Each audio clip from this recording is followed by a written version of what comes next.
Welcome back to Rock Guitar Confidential with Scott and Ryan. Ever wonder why that riff is stuck in your head? We get to the bottom of it next.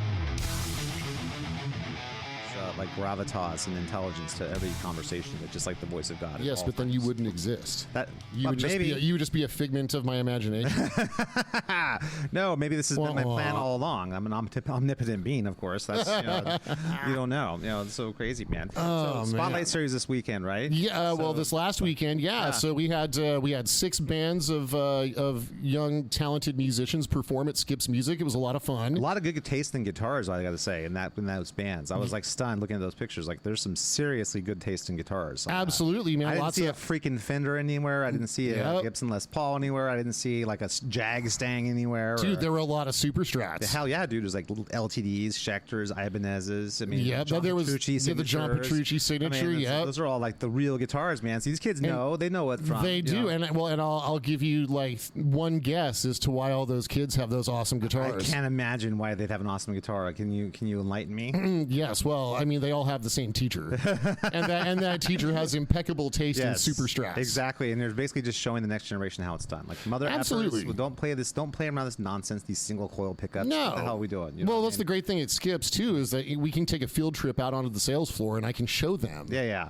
Right. Pick up this guitar and pick up this guitar and see the difference. You know what I mean? And see what this one gives you and this one doesn't give you, and then plug it in. And you want a big beefy sound? Well, put that Stratocaster away. Yes, you know what I mean. That's right. You need at least a Super Strat. You need at least a humbucker in that bridge, so it even consider a single coil in the bridge pickup. Correct. You know what I mean? So so we're raising the kids right. Yep, exactly. And they're bringing, that brings me so much hope for the next generation of music. You know what I mean? That they're learning to rock as infants. That's our job, right? Yeah. Wow, oui. Yeah, that's just doing a little French. Just keep it coming. It's funny. You actually had a funny thing you were saying before that, like somehow or another, one of the bands did a horrible thing. Made a terrible mistake. Yeah, no. That so there was like one band did perform a Nirvana song. Yeah, it's just so unfortunate, man. I mean, so so knowing they don't even know what kind of damage. Yeah, they just don't know. You know what I mean? They think, this is a great band, and it's not. Yeah, it was. So it was a little touch and go there for a minute, but I made sure to play some Yngwie through the PA while everybody was waiting. Kind of like detox or pre-tox in that case, right? It's kind of like it's like those probiotic like anti-hangover drinks, setting the stage for the horribleness to come. Just to help everyone's liver and kidneys break down the Nirvana. Did you do like some Bark at the Moon or Rock and Roll Rebel afterwards, just to get some kick-ass like Jakey Lee sort of anti-Nirvana? I had to think fast, so I just plugged in my phone and just went straight for Yngwie. Hell yeah, dude, that's cool. No, I'm just thinking after I would do something else, another odd, like do some Randy, like do Over the Mountain. Or something. Well, so my band played second to last, and their set list they did Man in the Box by Alice in Chains.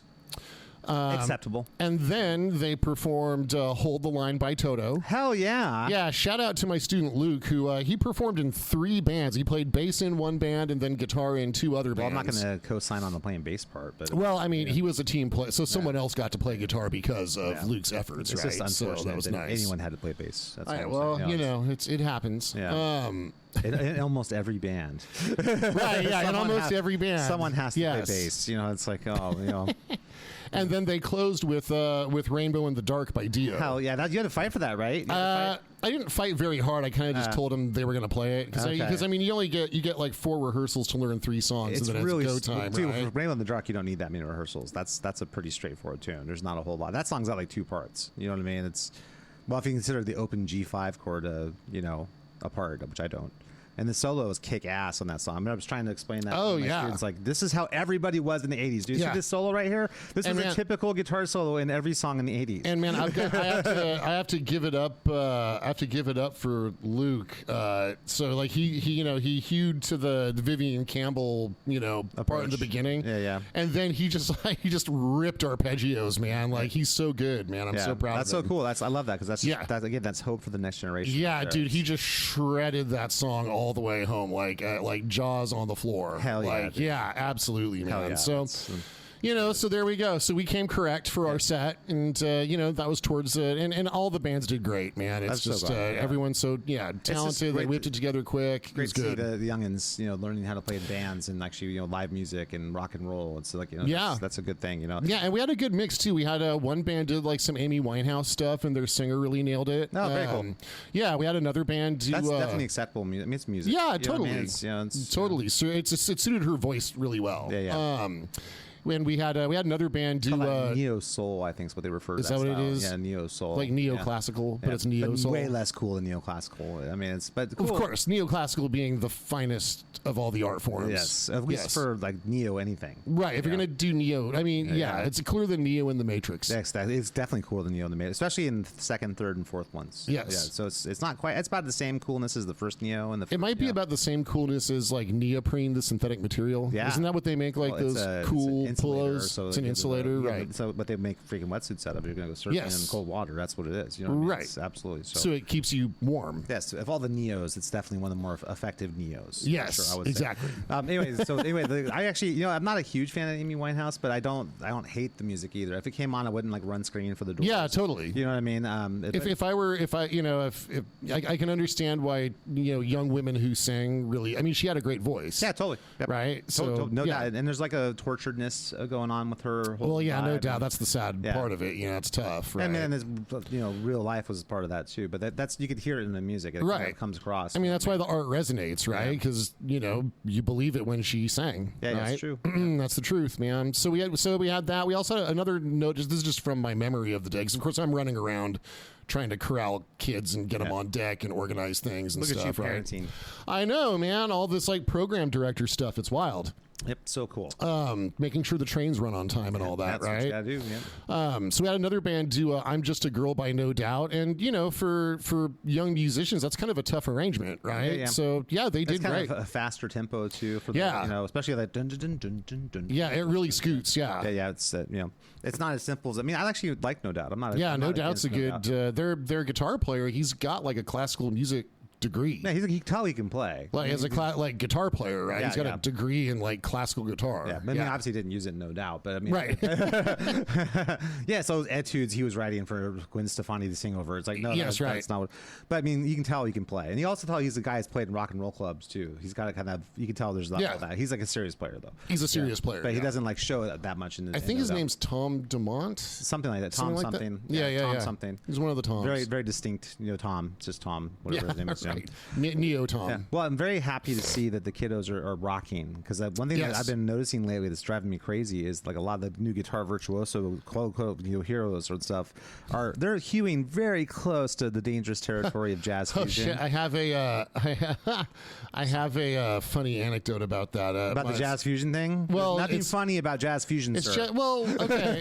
I mean, look, again, I love Al Di Meola, right? Like he's great, like that kind of. I like jazz the classics. fusion. Do I like Al Di Meola, Holdsworth? I'm John McLaughlin, Orchestra, right? I like Turner Forever. I like Holdsworth. Yeah, that stuff's cool. But I mean, that was a moment we had in the '70s where we're in flirtation with jazz fusion, and, merging different styles. Hence the fusion part. So, so just as a sidebar on the topic of jazz fusion, so so there was a video. A buddy of mine posted a video on Facebook, and it's recent footage of John McLaughlin like playing right in whatever band he's in, right? Probably it's the John McLaughlin, like doing John McLaughlin stuff, right? And I pointed this out, and I told my student, I'm like, look, pound for pound, he's probably the greatest living guitar player if you're just objective about it. Steve Morse is in that conversation, I would say. I think so too. But McLaughlin is like a towering like talent, right? Sure. And he's on in years, right? We're not going to have him much longer. Got to be 80-ish probably now. He's got to be, right? Yeah. But he's still out there doing it, like just playing like outrageous stuff, right? His chops are unassailable. It's just fantastic. Absolutely. Even now, his chops are unassailable. Too. Di still kicks ass too. You know what I mean? Right, and Di Meola survived a heart attack on stage. He actually still looks great too. He looks like Al Di Meola. It's like when I was there's Al Di Meola. Yeah, right. So my student, I have respect for that style music. Just for the record, I know you have to be a great musician to be able to play that stuff. Well, and not all jazz fusion. I mean, it's evolved over time. The sound of it has evolved over time. But anyway, so my student looks at the video and he's like, "Well, what is that? Is that like mathcore?" Oh my god. mathcore. Yeah, John McLaughlin, early mathcore, like pioneer. And I was like, dude, what are you talking about? He's fucking 80 years old. Yeah, it's he's not jazz playing fusion. mathcore. No. So weird.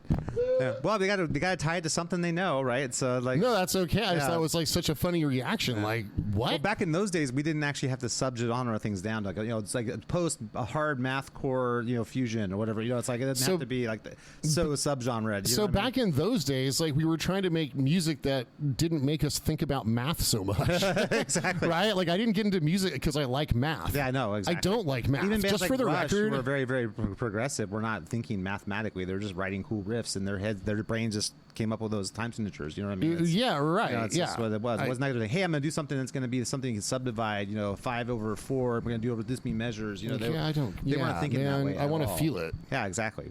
So, but anyway, a lot of the new Guitar Heroes, though, I'm noticing the trend. And it's disturbing. I'll keep my eye on this because it really bums me out. They're like, they have the look and the aesthetic of a rock guitar player, but their music they're playing is essentially jazz fusion. And I'm like, okay, where's the ballsy heavy rock, man? Where's the riffs? Where's the shredding? And they're shredding, but it's like all clean tone shredding, and it's all these like jazzy, lots of ninths and suspended chords, and like these passing diminished chords and stuff like that. Just just tension chords everywhere. It really bums me out when I hear like a cool guitar tone. This is both the few bands that used to get me all the time was Tribal Tech and Frankenbali, because I thought the tone was great. I think both guys, Scott Henderson and Frankenbali, fantastic players, right? Yeah. And they had this tone that was like pretty kick ass, and then they'd be playing over. Bah, bah, bah.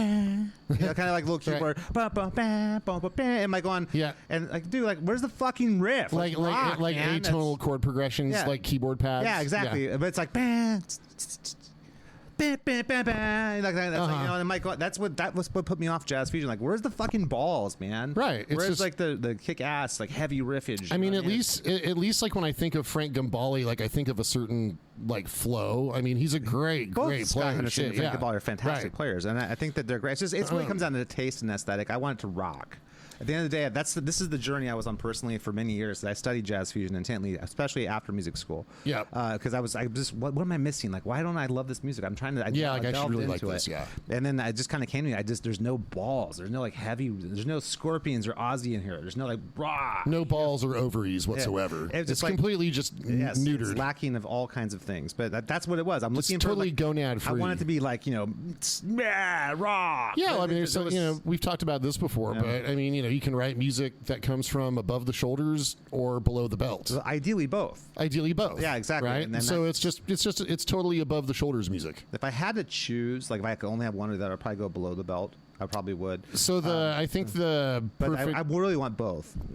So like I think a good example of a band that is just all below the belt is like Motley Crue is your band. Yep, Poison's another one. That kind of thing. Yeah, those bands are just all they're not above the shoulders at all. Soundgarden's another one. That's that's kind of Soundgarden. Yeah, they're not. I mean, the riffs are very guttural. Kind of riffs. They're not. Yeah, it's very like, and I think Kim Thayil will tip his hat to Black Sabbath and Tony Iommi like every time on that one. Yeah, exactly. But they're not like super thought out. They're just like sludgy riffs. They came up like Bad Motorfinger. They are, but by the time they got to the album after that disappointed me. The Black Hole Sun album, like what a great way to like write the review for the record. This album that disappointed me. Yeah, I mean, I just remember being so like songs like Rusty Cage and Bad Motorfinger was a great album, man. It rocked, right? Yeah. And so I was ready for like the next Jesus Christ Pose or some other song that was gonna rock. Yeah, and I distinctly remember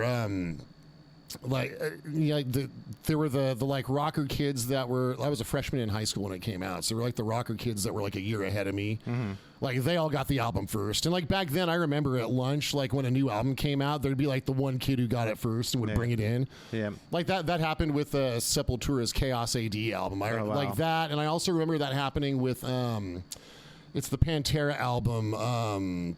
The one that came out after Great Southern Trendkill? No, before that. Okay. It was Far Beyond Driven. Oh, okay. That came before Southern Trendkill? Oh yeah, Southern Trendkill was like the last album. Like they weren't even in the studio together for that one. Reinventing the Steel was like the last one, I think. Oh yeah, maybe it was. See, I don't even acknowledge those two albums, right? It's pretty much like Pantera is pretty much.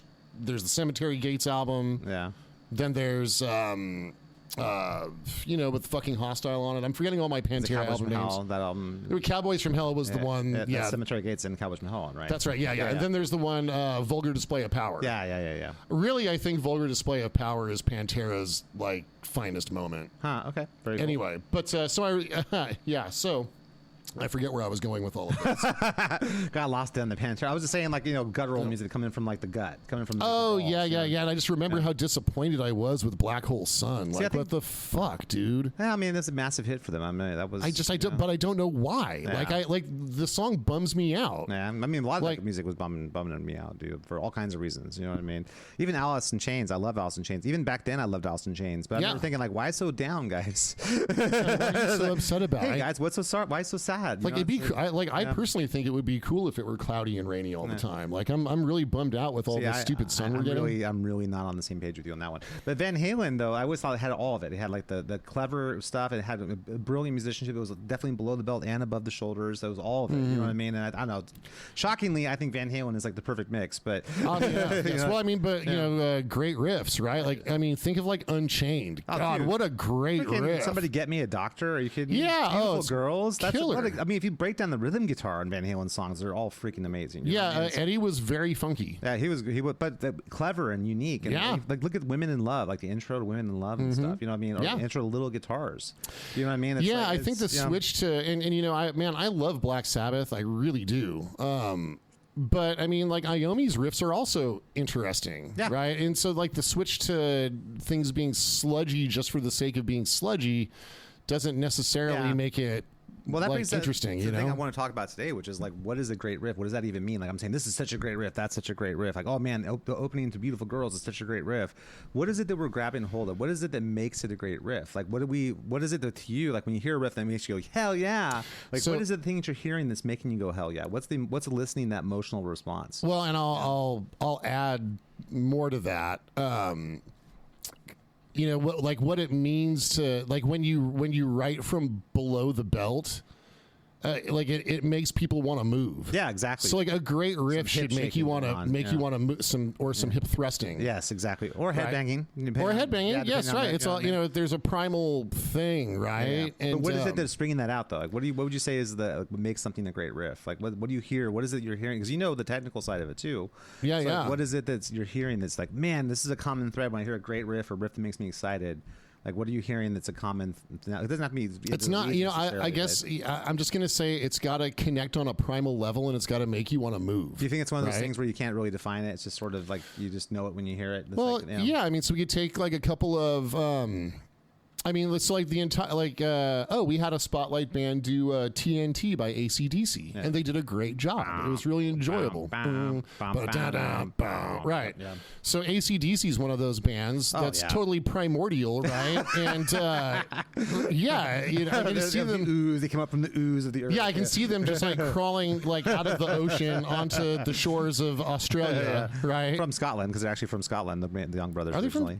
But aren't they from Australia? No, they were born in Scotland, but they grew up in Australia. Exactly. They're Australian people, but they were born in Scotland. Yeah, okay. Ironically, cool. Brian Johnson's English, who got well known and discovered in Scotland, which is weird. So, I did not know there was such a Bon. I think is from Australia. Yeah, I think Bon strikes me. But the Young Brothers are from born in Scotland, but raised in Australia. Fascinating. Yes. Yep. All right, cool. That's just my nuggets that I know about the band. Yeah. Well, it's first, I feel like there's a lot of people that don't understand that AC/DC is an Australian band. Yeah. What do you think? They think it's like an English band or something? Probably. Yeah, because they just don't. Yeah, and there's people who don't care. Anyway, oi. That should be a giveaway right there. That it's should be. It should be. So, I love AC/DC, by the way. I as much as I'll talk, I wouldn't say talking smack, but I'll talk about how simplistic their music is and stuff. But it kicks ass, dude. It's it rocks. Just right. It kicks you in the balls. Yep, because that's where it's coming from. All their tunes just rock. They know what it is to rock. So they swing and it makes you move, right? Yep. People want to dance. Like you can dance to AC/DC songs for sure. Right? And you could headbang to them if you wanted to. Or you could bang your head, or you could, I don't know if I'd really say it's like mosh pit music. But, no, but you can. You could. It's definitely like a physical element to it, right? Now, like listening to like Tim Henson dick around, I don't want to move at all. No. I don't want to get up out of my your notepad chair. and say, okay, okay, this is like, see, what did that? Okay. Yeah, like it doesn't inspire me to. Yeah, like I really just. It's not coming from below the belt at all. I mean, I might like move my hand to change the channel or something, right? That's what I mean by the jazz fusion thing. Like a lot of these like so-called rock guitar player, new Guitar Hero guys are really jazz fusion players. You know what I mean? And I mean, even like man, there are moments on some Al Di Meola albums, like with like Race with Devil on Spanish Highway, or you know. And then there's the opening track on. Yeah, there's some rock elements there for sure. Yeah, like dude, there are inspiring moments that make me want to go. You know, like so making you want to move could also include like making you want to go pick up your guitar. Holdsworth does that all the time. John McLaughlin all the time. You know, Steve Morse for me all the time. I think it's sure. And I think to me the one thing I would say is a common thread of riffs. The two things that kind of strike me. Well, three things. Number one, it's got to have a groove. It's got a groove. Yes. And then second, it's got to really be a little bit ferocious. There's got to be like a ferocity and like an intensity to the riff. You know what I mean? And then the third, it's got to be somewhat unexpected. It can't be something like there's got to be a riff or a note in there somewhere or a thing where it's like it's just it kind of catches me slightly by surprise. Does that make sense? That to me, like when I hear a riff that makes me go whoa. That's usually the common threads that I see. Yeah, I mean it's fun when you can come back to something and it surprises you, right? So it's kind of like I can't believe you hit that note. That's interesting, you know. Or teaching something like Still of the Night, where you know if you listen to the ISO track, you hear notes that you can't hear in the mix on the recording. Like there's you know you can just it keeps giving the more you come back to it. That's why one of my favorite riff writers of all time is Chris Oliva from Savatage. I think his riffs are so filled with all the things I'm describing. They groove. They're ferocious. You know, if you listen to like was it a Conversation piece off of Edge of Thorns and stuff? There's like it's just like this. There's ferociousness and there's this groove to it. Makes you want to have a conversation. Yeah, but it makes me want to have about the riff with my fist on someone's face. It's ferocious, man. But then, but no, and then it's like it goes to places that I wouldn't have expected and stuff. And so to me, like when I hear that like ferocity, that kind of like that just primal ferocity. It's not like it's a thrash song or something like that, but the riffs have this like, and John Sykes from Whitesnake, same thing.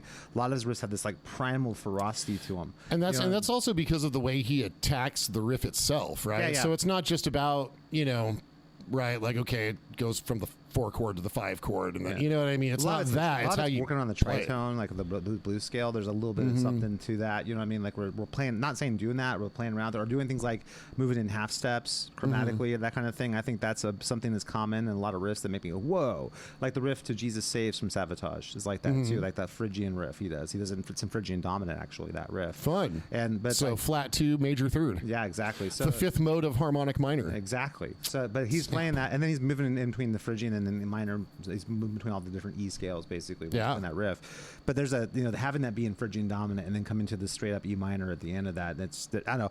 I like that. The fact that it's adding this like half step motion in there. Yeah, I mean it's fun to weave in and out of natural minor and harmonic minor. Yeah. You can play around with sevenths all over the place. Yeah. And so that's something I mean by slightly unexpected. Because you're expecting, because you're thinking, oh, this is just be E minor or something like that. Sure. And then when you start throwing in like things like flat seconds and major sevenths and stuff in there, while you're still minor, what's the harmonic minor, Phrygian dominant kind of thing. You know, it's cool. It's just something that's very exciting. And I think he also would play with such a like just a ferociousness the way he's attacking the notes, you know, and so Jakey Lee like that too. Yeah, definitely. Like Ball and Chain from Badlands, or I listened to like even something as simple as High Wire. Oh yeah, Dreams. High Wire is a great one. But Dreams that's in the a simple Dark. ass riff, but it's the way he's attacking the notes. That and Jake's tone is really dry. Yeah, and really it's really dry. Too. Yeah, it's a lot of mids. You know what I mean? A lot of punchy mids. Agreed. Listen to Steve Morse, like they're playing stuff like some off the Southern Steel album, like Cut to the Chase and stuff. And there's some of these tunes in there where he's playing these counterpoint riffs, which is really cool. And he's playing something where he's actually doing contrapuntal motion in the riff, and then doing it in unison and in harmony with Dave LaRue. It's just like so cool. So now conversely, another great riff that that doesn't have a lot of sophistication. Dude, Shout at the Devil. Oh, for sure. That's great. I mean, that's just total just total caveman Too style. Young to Fall in Love. That's a great. Well, and there you're getting in. I mean, there you're getting out of like power chords and into some double stops. And thirds, right? Yeah, and thirds. But it's cool. You're implying a bigger harmony. And who else does that brilliantly is Def Leppard. Def Leppard has a lot of that going on in the Pyromania and High and Dry. Oh, sure. A lot of that going on. You know what I mean? So, and Rat. If you look at like Wanted Man from Rat, there's all kinds of cool Oh yeah, well, so like extensions are playing in there, and they're applying different kind of sus sharp 4 chords and stuff, and that's a Warren DeMartini thing. And then a sus, and then a major third to a minor third, and stuff like that. Yep. It's like, and then like the sus and add 2 kind of chords that the Warren's known for are just incredible. Yeah. Also, even something like Round and Round, like the opening riff starts in E major, then right away goes to E minor, and then D sus. Yep. It's actually it's cool that it's like you wouldn't expect. There's that. more interesting stuff going on, right? But that doesn't take anything away from the primalness of it too. Right? Smoke on the Water. Yeah, exactly. Or actually, recently I've had some students. We've been learning "Man on the Silver Mountain." Oh yeah. So I mean, Rainbow baby. These caveman, inverted power chord. That's Richie Blackmore's like stock and trade. You know what sounds so sick though when Richie's playing those and John Lord's playing them on the organ, with the organ supporting like doubling it. them on the organ. It just sounds so bad. Dun, dun, dun, dun, bam, bam, bam, bam. Yeah, just adds all that extra. Well, and it's an organ running through like a Marshall amplifier. It's distorted. Organ. It was so great. I love John Lord. That whole thing. Yeah. Like Derek Shrinian to me is like the extension of that. Like when I hear Derek's playing, I hear a lot of John Lord in his playing. Yeah, I would like some of that on X Aegis too. We've just got to find the right track to do some of that John Lord organ. Yeah, yes, it's so cool. We'll have to reach out to Sheridan when the time comes. It's like the ballsy kind of like ballsiness, and the riffs are ballsy, and they go places you won't expect. So I don't know. I feel like ideally music should be above and below above the head and below the belt simultaneously. Look at a band like Rush. I think about like Limelight. That's kind of both above and below the belt. I mean, there's Rush songs that still make you want to move. There's tons of Rush songs. Yeah, I mean, absolutely. Sure. So they understand that too. It's just it's a little bit. So I just think it's a little bit lost with a lot of modern guitarists. Yeah, I feel like they're so interested in showing off to other guitar players that they kind of they don't. Well, guitar players are always interested in showing off to other guitar players. It's part of being a guitar player. This should happen as a byproduct of your great music, though. You shouldn't be composing music specifically for the purpose of showing off to other guitar players. You know what I mean? I mean, I think there's a place for that. I mean, like all the shrapnel guys we grew up with, that's kind of what that was. It's just it was better. Man. I feel like that was just an extension of their own creativity. They kind of had this inspiration, and they were just writing music using all the tools. Because all those guys were very different from each other. Yes, you know what I mean. Like Richie Kotzen did not play like Greg Howe, and they didn't play like Jason Becker. And no one plays like Marty Friedman. Michael Lee Firkins was different than those guys. All those guys had their own little piece of the pie. Paul Gilbert was not the same as those guys. You know what I mean? Right. So I feel like every one of those guys was so unique that they were just kind of doing themselves. That sounds weird. I might say that. but if you were in the general public, you had no idea what Shrapnel Records was. Yeah, exactly. Like it was guitar players buying guitar music. Yeah, for sure. Because we wanted that next level of guitar playing. That's right. And that's what it kind of comes down to. But it's still how it was like in the same sort of like, what's the word? It was completely in line with what was popular at that time as well. You know what I mean? Yep. I feel like the like the Van Halen and Steve Vai and Steve Stevens kind of stuff was all kind of in that same. It was just like without the vocals. Let's get the vocals out of the way. Let's just go straight. Satriani helped with that too. Right. I think Satriani like showed that you can have like commercially viable music that was instrumental guitar music. You know what I mean? So I don't know. It's kind of crazy, man.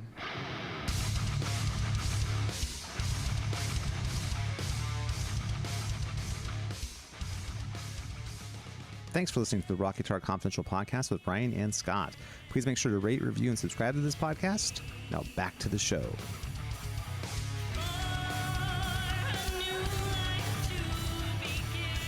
Yeah, I just feel like Satriani made it okay to be an instrumental guitar player. Again, I know Jeff Beck did that way before that in terms of having commercial success. Right, but Jeff Beck wasn't getting played on like FM radio. Yeah, he wasn't on MTV either, and had like massive radio or massive MTV. Like Satch Boogie, Always With Me, Always You was on rotation on MTV. Yes, that really definitely contributed to the multi-platinum status of that album and the next album too, because you got like I Believe and Big Bad Moon, and those were all big time MTV hits. Yes, it's so crazy to think that there was a time where like an instrumental guitar player had massive MTV hits. Yeah, that's totally wild. And Steve Vai too, like on Passion Warfare, he had like Audiences Listening was a big MTV song. I Would Love To was a big MTV song. What I mean? And then when on the Sex and Religion album, there was at least one single on that album. And that was right at the end. Like In My Dreams with You or something. And he had on vocals. Devin Townsend. Yeah, Devin Townsend. I remember when those guys were on the freaking Tonight Show. I know. I was like, that is so cool. I encourage everyone to go on YouTube and check out that Tonight Show performance, man. Steve Vai, Tonight Show. It's pretty cool. And then it's amazing to think, but that was right at the end. That was like 93. Like imagine, can you imagine like Steve Vai and whatever iteration of his band on like Jimmy Kimmel? Yeah, exactly. Well, I could imagine that actually. I could. It would be so cool. Or Jimmy Fallon. Any of the Jimmys. Yeah, one of the Jimmys. Yeah. No, it's because at that time music was much more central to people's lives. You know what I mean? That was more of a typical thing. But anyway, that was crazy stuff. But anyway, to think that there's like an instrumental guitarist who had like massive MTV thing, that kind of grandfathered those Shrapnel guys in, because those guys were all kind of in that same genre, but they were just more extreme versions of that. Does that make sense? You know what I mean? Yngwie was already big because he had MTV hits with like Heaven Tonight and stuff. He'd already been on videos for 5 years at that point. He had the neoclassical metal thing kind of locked down. You know what I mean? Yes. So I don't know. It's to me that music was, yes, they're showing off to other guitar players, but there was still a lot of music there, and it was part of a bigger scene, if that makes sense. It wasn't because they didn't have like a 45-second TikTok video to play something crazy. That wasn't the vibe. It was within the structure of a song. It was like the song, and that song's got this crazy thing. You know what I mean? And it's kind of interesting, right? So, it used to be, I think your song had to be like 4 minutes and 30 seconds long or something like that. Like any longer than that, it wouldn't get radio airplay, right? Probably like 4 minutes is the sweet spot. You wanted about 4 minutes. You know what I mean? Yeah. And then, now these days there's, TikTok culture and with the influence of punk, you're going to get much smaller bites, right? Yeah. Like your average punk song is like 2.5, 3 minutes, I guess. Well, you can only do like the 4 chords so many times. Right. Like but then on the flip side, like our good buddy Alex Boston, he's in the prog scene. Yeah, which is the opposite. Which is the opposite, right? Like your songs are like 14-minute songs, 12 like minutes, it's like that's right. like the single is the 14-minute song. You know what I mean? That's funny. I love every time I do a solo on a Lunar album, I have to like find my timestamp and like just let people know, like, okay, my solo is at like 6 minutes and 18 seconds. Yeah, exactly. And you have a 2-minute solo, and then there's still 8 minutes left of the song after. And then and then you'll be 1/3 of the way through the track. That's cool though. I respect that. That's totally. Everyone's got their own little like piece of turf, and that's something cool. So that other thing I want to talk about too. This I find, because so not just like what makes a great riff, because I know for me, like my favorite riff writers ever, like Van Halen, Chris Oliva, John Sykes. Yep. I was so Jakey Lee. It's got to make you move. Warren DeMartini's another one of my favorite riff writers of all time. Dude, those are all very like danceable guitar players. Yeah, absolutely, totally. Yep. But like, also, what are we looking for? Like, what makes you turn? Like, that's a very primal thing too. Like, what makes you love this person's playing? You see someone play, you go, "Fuck, that's awesome." Like, what is it the thing about that you are attracted to another person's playing, and what are you looking for in your own playing? Yeah, like when you hear something that makes you go, well, so so the new Lex Legion stuff that just came out. Yeah. Like, God, I wish It comes out this month, right? The whole album? yeah, like in the next like 10 days. I think like on the 12th, something like that. Dude. Yeah, we're gonna get all the rest of the songs. And then we can wait for the press release of how King Diamond is now disbanded. It's just fuck. That's gonna kill it. Dude. That would be so shitty. That would be so shitty. I kind of am expecting it. Part of me is kind of expecting it. Almost, right? Well, he had that stupid human child, so who knows what's gonna happen now? Well, I mean, it feels to me a little strange that Andy's like, you know what? I'm just gonna go form this other band and put all this time and energy in this other band. Well, Andy's also been, well, I mean, I guess they said it all, they started talking about it years ago, and who knows how long they've had these riffs. I mean, Andy's been pretty. Well, he also said he gave him like 10 riffs, and he only wanted to use 3 or something like that, or 10 songs, and he only wanted 3 of them. You know what I mean? But he's also said that the Lex Legion stuff, it's not repurposed King Diamond stuff. It's just his own stuff. I don't know if I buy that necessarily. Yeah, I don't know. You have like that many just great riffs laying around where you're just gonna like, I'm just gonna leave these sitting fallow, and I'm gonna create a bunch of new ones. If you have great riffs, you're gonna use them for something. I mean, I don't know. I just don't know. But anyway, so like it's got to be something that makes me go, man, I wish I had wrote that. Yeah. But how about like from a guitar playing standpoint? What are the things that you look for in guitar playing that makes you excited? I mean, I don't know. Is there something like think about your favorite guitar players? What is the thing that draws you to them, and then what are you trying to take from those guys to repurpose in your own style? Man, it's got to be it has to take me on the roller coaster ride. So the playing's got to be exciting, right? Exciting, right? Yeah. It's got to have passion, right? Passion. Yeah, great tone, great vibrato, right? Played with passion, right? Yeah. You've got, so like with anything, you hear me say this all the time, but like you got to make me believe it. Yeah. Right? Whether you're delivering a vocal or playing a solo or a riff, you've got to make me believe that you care about what you're playing. You have to kind of leave the self-awareness aside a little bit, just like sort of just go with the flow, just be what rather than that self-consciousness, like really, oh gosh, how's this coming across? You can't be thinking that way. No, not at all. It's got to be just like you're just in the moment. You just have to like open up the flamethrower and just vaporize everybody. Exactly. Yeah. Exactly. So would you say it's vibrato, it's tone, it's attack, it's passion. So to you, it really comes down to like what's the intent? It's the intent. Like I have to you know, I mean, that's how you connect with the artist, right? You know, they've got to be. Well, I do it through TikTok, and by of course. Well, and then I, direct messages and stuff. DMing on TikTok, so I usually. Yeah, well, then you find out Instagram, and then you get their address, and then you drive around the house at like 2 or 3 in the morning. Show up at unexpected times. Yeah, dig through the. To me, that's the way I like to connect. Yeah, you dig through the trash, right? Show up outside the window unexpectedly. Oh, hey, it's me. I was like, oh, hi, I can't believe I keep bumping into you like that. We bump into each other like outside your bathroom window. It's so crazy. That's so wild. Oh my god. How did I end up down here in Los Angeles? And at your house. It's so weird. Right. Like, is this weird how this keeps happening? I didn't know you shopped at Ralph's too. Wow. That is the best way to connect with somebody, I think. It really is. Just find I mean, well, that's how you let them know that they're important to you. Yeah, exactly. You know what I mean? Otherwise, they would think you don't even care, man. Right. You don't care enough to fly to LA and stand outside the window at 2 in the morning. Right. You know? Yeah. If you're just off like living your own life, minding your own business, and that means you just don't give a shit about me. Yeah. Right. Exactly. How am I supposed to know? You know, it's like, no. I tell you, for me, I'm kind of similar to you. It comes down to, I think, ferocity. I want it to be like, but passion and ferocity, we might be using kind of as synonyms for each other. I want that sort of like that fieriness about what they're doing. And I think a wild, reckless abandon, but still totally in control. That's the other thing I love. That's one thing I love about Vi's playing. Vi's got this reckless abandon thing, but he's still totally in control. You know what I mean? And that's something that really drew me in about his playing, especially with his use of the bar and the harmonics and stuff. I just felt like it was very wild, and like at any moment, I felt like it could kind of go off the rails, but it never does.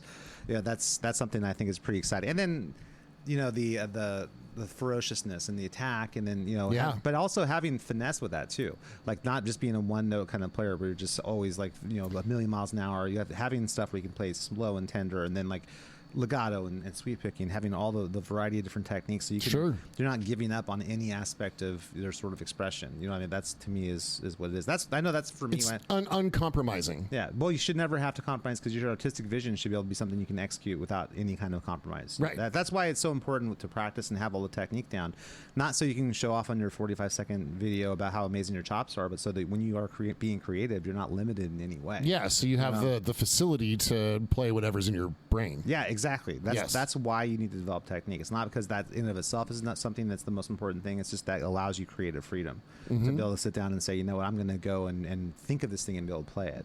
You know, and I think the same kind of thing applies to music theory too. Like I hear a lot of people will talk like, well, I don't want to learn theory because it's going to make me play by the book or something, or it's going to make me not sound so creative. It's so the opposite. Exactly. It's just going to give you more options. How is like having 10 options instead of one option going to make you less creative? That doesn't make any sense to me at all. So yeah, the anti-music theory thing I don't get either. You know, it's all, but a person also does have to be like ready for it. What do you mean when you say ready for it? You know, sometimes, you know, I mean, if you don't, so like, we're not going to talk about chord theory until you know how to play some chords. Yes. Right. That's so the simplest. Like you've got enough groundwork laid before we can start talking about these things. Yeah, like it has to have some meaning, right? So we don't just jump into, you know, talking about, you know, stacking thirds. And I mean, you should probably know how to play like an open chord or two. First, right? And then what are eighth notes and how do you change chords? That's, you know. Yeah. And then, totally. Yeah. So, you know, a person has to be ready, right? And they also have to be ready in terms of emotionally, like ready to handle the weight. In terms of the weight, the responsibility of understanding this knowledge. Heavy weighs the brow that stacks the thirds, right? Well, you know, it's funny. I'm always stunned because like I'll have students come in sometimes and they'll have good technique. Like they got chops. They can play. Like if you just listen to them, I say, hey man, go play. They have some technical facility, but what they don't have is any understanding of harmony at all. And so I'll say, cool, like, what scale are you playing? Like, well, no. Like, well, how would you know what scale you're supposed to play? I'm like, I don't know. I'm like, well, do you understand what a key is, or what's a major or minor key? What's the difference?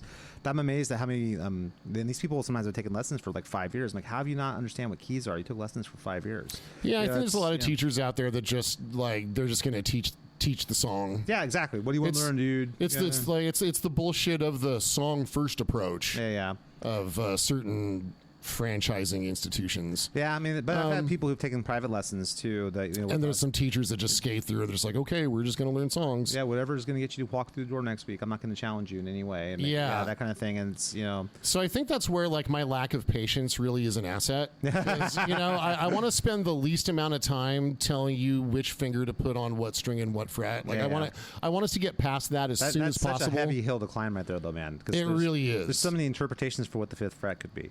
Yeah. Like, right, I know. Who knows what the fifth? Who fret knows which one is the fifth fret? Right.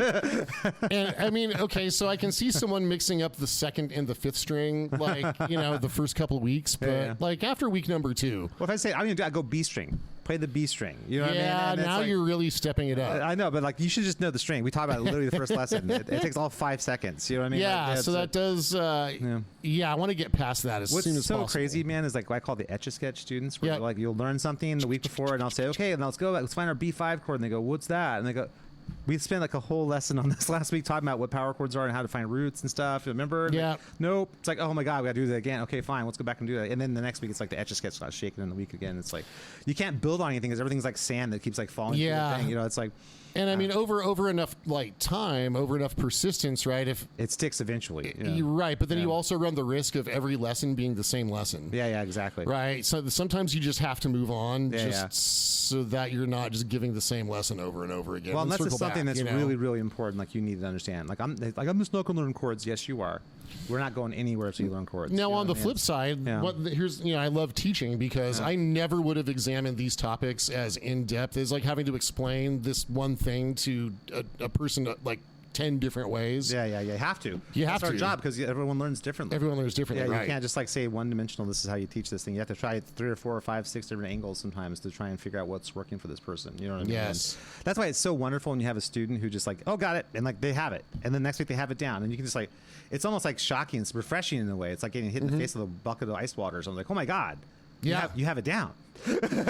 Yeah, we can move on. This is so great. It's like and it's so and it's so exciting when someone like gets something that you showed them. Yeah. Like anybody, right? It doesn't. I mean, it could or be is hungry for more. Like, cool. What's next? You know, that's like a really cool place to be. Or even better, like when it's a student who's been struggling that finally has a breakthrough, like that makes it worth getting out of bed in the morning. That's the best. Because then you're hoping that that's just going to have this nice little runway to get all this other stuff under your fingers, and that gives them the hope that next time they come across this roadblock that's becoming a problem, they know they can get through it. Yeah, they know there's a way around that. It's huge. Know what I mean, that's just knowing you can. Right. You know what I mean? I would call it pelts on the wall.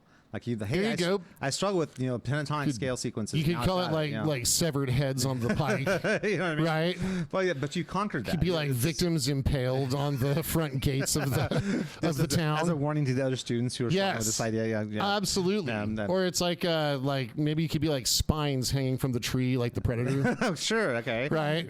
So the pentatonic sequence spine is right who's there. From what I understand, who's conspicuously absent from the Mandalorian and Grogu. Yeah, I can't believe they don't have Predators. Man, they fucked up, dude. Like total lost opportunity. All those years ago, we sure did, and now it's going to fail at the box office, and that's what you get for doubling down on cute aliens. The glee that you have, the idea of like of Grogu's head exploding from a Predator bolt. I know it would revive the franchise. No, I think what we're probably going to go is they'll have like the Predator from Predator Badlands and his cute little alien friend are going to make friends with Grogu, and then they're going to go spread the power of friendship throughout the galaxy. You know what I mean? Mm-hmm. That's right. And their spaceship that like shits rainbows. It's going to be so great, dude. I can't wait. At some point, that's going to happen. I know it is. Like I can't even. It's like I can't even laugh because like you're absolutely correct. It's exactly what's going to happen. Oh man. So anyway, it's exactly what's going to happen. Getting it back on the rails. So I think like. I know it's funny when I look at all the people that inspired me as a guitar, and the list is so long. I can get going and think, it's like maybe these 10 guys, but it's really like 30, 40 guys who I just really loved and made that major impact on me as a player. Absolutely. But there's that. I think there's that common thread with all of them. There's like a ferocity, there's melodicism, there's unexpectedness, there's flawless technique. Yeah, I mean, there's the melodicism part too, right? So in terms of like what makes a great riff, I mean, you've got to be able to like hum it, right? The Crazy Train. The Crazy Train. Oh, totally. That's part of the culture. It's a hummable riff. You know what I mean? Yeah, it's iconic. Yeah, I mean, there's like a lot of the great riffs like that, like Limelight. Da da da da da da. Yeah, that's a good one. Yeah, there's so many. I mean, there's millions of them, but it's Dude, we've had a lot of really inspired a cappella performances from you today. I know. Hopefully, we're not getting any kind of copyright strikes on this. I hope I didn't go too far down the line singing those riffs. You know what I mean? Well, I mean, hopefully someone that big is listening. Yes, exactly. Because then that would mean we'd have a lot more. And angry about us like humming a riff that like threatened, in fact, that we were like somehow profiting off of their IP. I mean, if Fender can sue, Suhr guitars because they have Strat style guitars. I mean, anything can happen, really. You know what I mean? So yes, I think that's, you know. By the way, I got some more load on that. Apparently, like the big driver was PRS's Silver Sky. Oh, okay, with the Fender Strat thing. Yeah, it's like a Strat with like a PRS headstock, more or less. You know what I mean? Apparently, that was like the straw that broke the camel's back to make Fender decide they're going to just go sue everybody. You know, that kind of, and also apparently the used market has something to do with that too. But I guess in the United States, there's tons and tons of used Fenders, right? So that's competing. Fender's new products are competing with their old products, right? Whereas like in the rest of the world, there's not this like backlog of old Fenders laying around like there's in the United States. So like the copies are what's competing with Fender in other overseas. You know, like the Silver Skies and like the Harley Bentons and Harley stuff like Bentons, that. I was going to say, yeah. Those are the things that are competing with them overseas. So they're trying to take that out of the equation so that they're only in the States dealing with their, you know, used inventory competing against their new inventory. If that makes sense. So interesting. I don't know, it's just a business thing. It's just so weird, but I don't know. I guess when an evil corporation does something evil, we shouldn't be so shocked. Maybe, I don't know. Like, why do you buy a Paul Reed Smith Silver Sky? Like, why? I don't know. I don't get it. No, I wouldn't buy. I know it's funny. I respect Paul Reed Smith as a guitar maker. Right, it'll be well built, but I don't why? like him. I don't like him at all. You know what I mean? Yeah. I don't know. Suhr's is a different story. I think the Suhr guitars are sick. Oh, totally sick. I definitely am down with those guys. You know, I would totally buy a Suhr. And same with Hoshino. I've been and Sterling and Music Man and stuff. You know what I mean? And ESP. Those are all really high quality guitars too. So right. Hopefully that all shakes out in the wash. And so that's the thing, right? There's so many high quality options. Like, why would I buy a Strat from Paul Reed Smith? And like, from Fender? Or why would I get a John Mayer signature model? I don't want to have John Mayer's name on my guitar. Well, I respect John Mayer as a musician. And no, I do too. I begrudgingly, like, I don't want to, but I have to. He's good, so it's like. Yeah, I know. I fucking hate that. But I think there's some people that just. But he's so good. That just means something to somebody. I don't know. Some people want to have that kind of thing. I'm not a big fan of signature or anything, to be honest with you. I'm not a. Yeah. You know, even my EVH like distortions, like I kind of just think of it. EVH as sort of like public domain now. You know what I mean? That. Yeah, I mean EVH is a brand. Yeah, that's what I mean. I don't think it's not really necessarily just Eddie Van Halen kind of thing, because I'm sure he didn't use that live. You know what I mean? So I don't know. That's different sort of thing. But I'm not a big fan of. I wouldn't own like a JP signature guitar. I don't want to. Not that I don't respect the guitarist or the guitar player. It's just I wouldn't want to play someone else's guitar. Yeah. You know what I mean? That's just kind of where I'm coming from on that. You know, well, the one exception is I have the Van Halen Stripe guitar. You know, but that's because that's like a childhood thing. Yeah, no, I totally get that. Yeah, so it's if there were an ESP version of the Andy LaRocque guitar, then I might. Yeah. I might. I don't know if I would. But actually, I think I got the Vivian Campbell Night Swan as well. Now I'm thinking about but is the Night Swan really a Vivian Campbell signature guitar? Isn't the Night Swan just the Night Swan? Well, it came out. They marketed it as the Vivian Campbell signature guitar. Yeah, when it came out, but so everyone saw it in Vivian's hands first, right? You know what I mean? And then eventually, it became reverse headstock, polka dot. Fuck yeah, that's just. They need to release it with the lightning bolts. And they have that. I think they really. I think they do have that. Yeah. Did they? Yeah. So it's pretty cool. Yeah, I might need to look into that.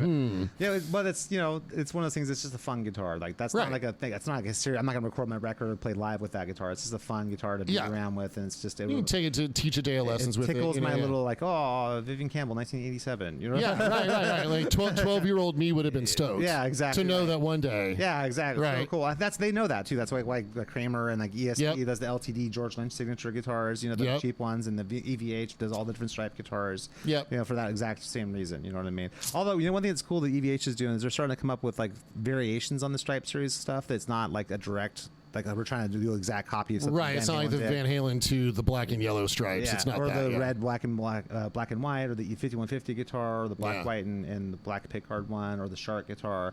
Those are all cool guitars and stuff. They did that because it's like, this is just like the one Van Halen had. But now they're starting to branch out and do stuff that's kind of like iterations of that, but they're not directly related to something Van Halen played, which I think is cool. That's going to actually make that more like unique as a brand, rather than just we're just making tributes to this thing this great guitar hero once used. You know what I mean? Which is kind of cool. So very cool. That is very cool. Actually, new stuff. Exactly. New stuff is always cool, right? Hey guys, so thanks so much for listening for us today. We've had a great conversation about what makes good guitar playing today, and we'll talk more about this next week. Obviously. Now go out and make some great guitar playing of your own. And more importantly, exactly. And then discover some people who inspire you, so you can continue doing that. That's really important. Yes, and make sure to listen to X Aegis' debut album, which is and then we can be those players that inspire you. We should be. I mean, of course we should be. our Scott Allen project, one of our first 5 albums. You should listen to any of those as well. And then we work on the Lunar albums as well. Yes, that's right. That'll inspire you too. Exactly right. Very cool. All right. So thanks so much for listening. Please make sure to check out our band website at xaegisband.com. That's www.exaegisband.com. There you'll find links to our social media. Please make sure to follow us on social media, and please make sure to like, rate, and subscribe to this podcast. We'll see you next time. Peace.